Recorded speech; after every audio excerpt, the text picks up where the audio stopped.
प्रणाम श्रोताओं। आज हम भाद्रपद शुक्ल पक्ष विनायक चतुर्थी की व्रत कथा का आनंद लेंगे। भक्तों, हर महीने की शुक्ल पक्ष की चतुर्दशी को विनायक चतुर्दशी कहते हैं तथा हर महीने की कृष्ण पक्ष की चतुर्दशी को संकट चौथ कहते हैं। इसे हैरंब चतुर्थी, संकष्टी चतुर्थी, बड़ी चौथ, भादुरी चौथ, बहुला चौथ आदि नामों से भी जाना जाता है।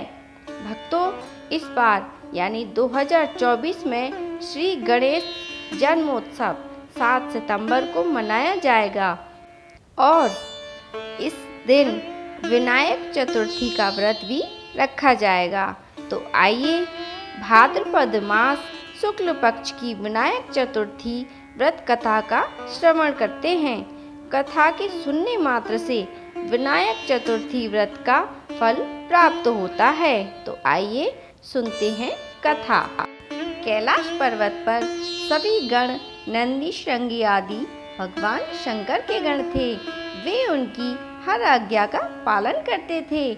एक बार माता पार्वती जी के मन में आया कि सभी गण भगवान शंकर की आज्ञा का पालन करते हैं। हमारी आज्ञा से पहले हमारा भी कोई अपना गण होता तो हमारी आज्ञा का पालन पहले करता। हमारी आज्ञा के बिना कोई रेखा भी इधर से उधर न करता। वैसे तो सभी गण हमारे हैं, लेकिन वह सब भगवान शिव की आज्ञा पहले मानते हैं।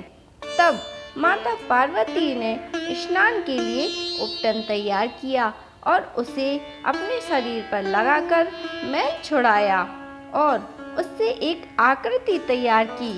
उसमें सर्वगुण संपन्न, बलशाली, बुद्धिशाली, शौर्यवान भाव मन से सोचकर उस आकृति की प्राण प्रतिष्ठा कर अपने पुत्र के रूप में जीवित किया और उसका नाम गणेश रखा।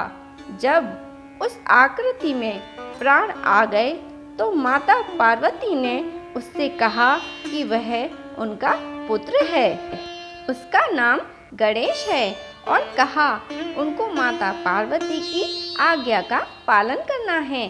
गणेश जी को माता पार्वती जी ने अपने कक्ष के बाहर द्वार पर नियुक्त कर दिया और कहा कि वे स्नान करने जा रही हैं और किसी को भी भीतर न आने दिया जाए, चाहे कुछ भी हो जाए।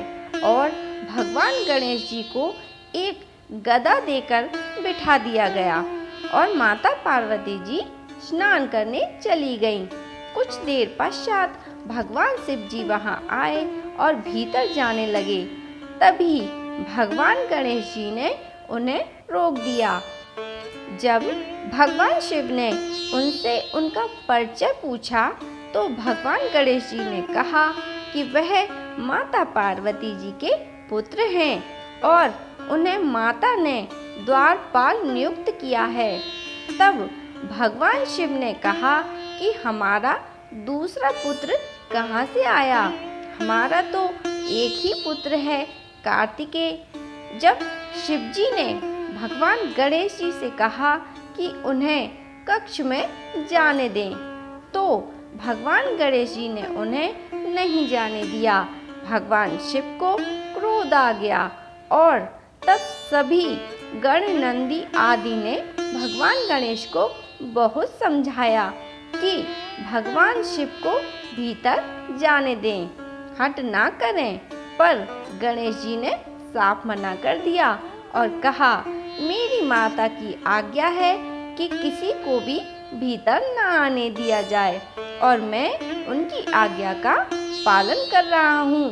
तब शिव जी का क्रोध और भी बढ़ गया तथा भगवान गणेश और भगवान शिव जी के बीच युद्ध होने लगा और तब भगवान शिव ने भगवान गणेश जी का सिर धड़ से अलग कर दिया। जब माता पार्वती जी को यह ज्ञात हुआ तो वह बहुत क्रोधित हुई और विलाप करने लगीं। तभी भगवान शिव ने सभी देवताओं और गणों को एक सिर लाने की आज्ञा दी। तब सभी देवी देवतागण चारों दिशाओं में खोजने लगे। तब उन्हें एक हाथी का सिर मिला, जिसे लेकर वह कैलाश आ गए।